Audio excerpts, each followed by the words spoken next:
We all remember the Noob-Smoke duo from back in Deception, right?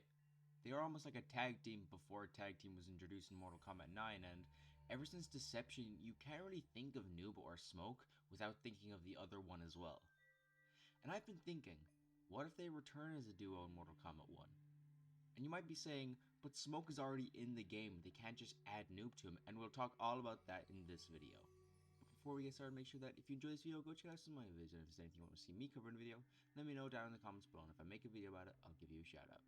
Don't forget to join my Discord, a link to that will be in the description below, and one more thing, we are aiming for 1,000 subscribers by the end of this year, so if you were to subscribe, I would really appreciate it. And without further ado, let's get into the video. So before we get into how I think they could return in Mortal Kombat, we need to know who is Noob-Smoke in the first place. So this starts all the way back in Mortal Kombat 3, when Smoke was reprogrammed back to his original self, and after helping Sub-Zero in a fight with Sector and Cyrax, he was kidnapped by Shao Kahn's forces. He was decommissioned and just locked away deep in one of Shao Kahn's fortresses, and years later he was found by Noob Saibot and reactivated and reprogrammed just to serve Noob, as seen in the bios. It's actually shown how he was found in a promo comic for Deception, and it's really cool seeing these things that we never actually got to see and only heard of. Noob was seen leaving the fortress with Smoke by Sub-Zero and Serena, and the two of them followed them into the Netherrealm, and Noob knew this, and this is where in the original timeline, Noob revealed to Sub-Zero that they were brothers. Noob and Smoke fought, and it seemed Sub-Zero would be killed until Serena managed to save him. Sub-Zero woke up because he was unconscious, and when he woke up, he beat up Serena because he was just very confused on what had just happened, and then he ran deeper into the Netherrealm. Serena was left alone and was ambushed by Quan Chi, who demanded to know where the Lin Kuei Palace was.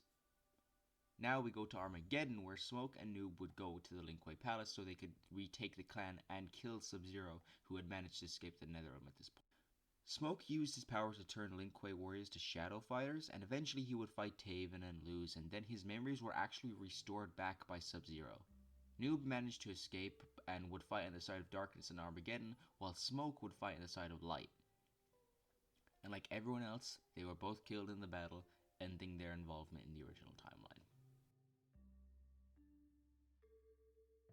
And now I'm going to explain why and how I think Noob-Smoke could return in Mortal Kombat 1. Now let's get the first thing out of the way.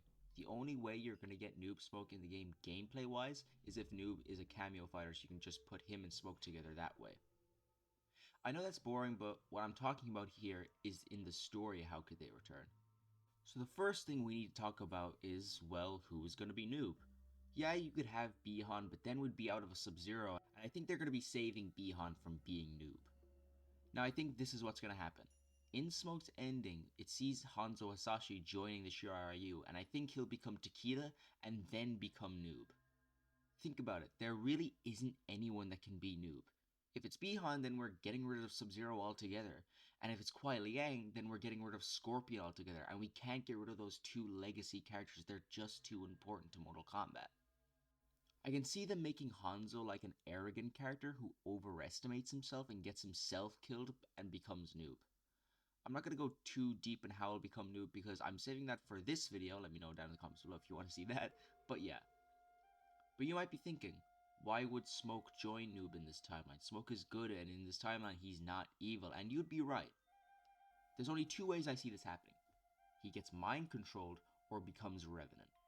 I know a lot of people don't like the Revenants, and neither do I, but Smoke was never really used as a Revenant, and I think there's still a lot of potential for that version of the character. I think Smoke should be killed by Bi-Han because I think that will cement him as a true villain and will cause a way stronger rift between him and Kuai Liang. As for mind control, I can see them using that since it's been used so many times in Mortal Kombat. I mean, look how many times Kitana alone has been mind controlled. So imagine Hanzo Hasashi Noob and Revenant Smoke working together, and Smoke realistically should lead Noob because the last time it was the other way around. There's only one more thing I need to talk about, and that is their goal in this game. Why would they work together in the first place?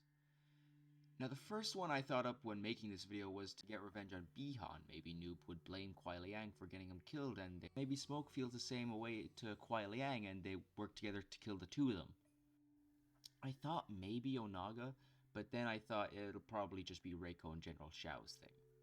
But then I thought, what if they try to bring back Shinnok? In this timeline, there's no mention of Shinnok from what I can remember, and assuming he is in prison in the Netherrealm after trying to invade Earthrealm, that is a reason they could work together.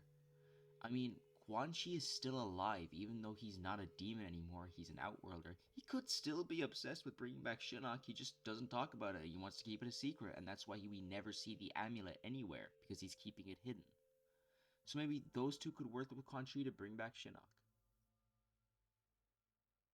And so, that's about it. Tell me what you guys think of my theory down in the comments below. If you enjoyed this video, make sure to go check out some of my other videos, and if there's anything you want to see me cover in a video, let me know down in the comments below, and if I make a video about it, I'll give you a shout out. Don't forget to join my Discord, a link to that will be in the description, and don't forget to subscribe because we are aiming for 1,000 subscribers by the end of this year. Thank you all so much for watching this video, and I'll talk to you all later. Thank you.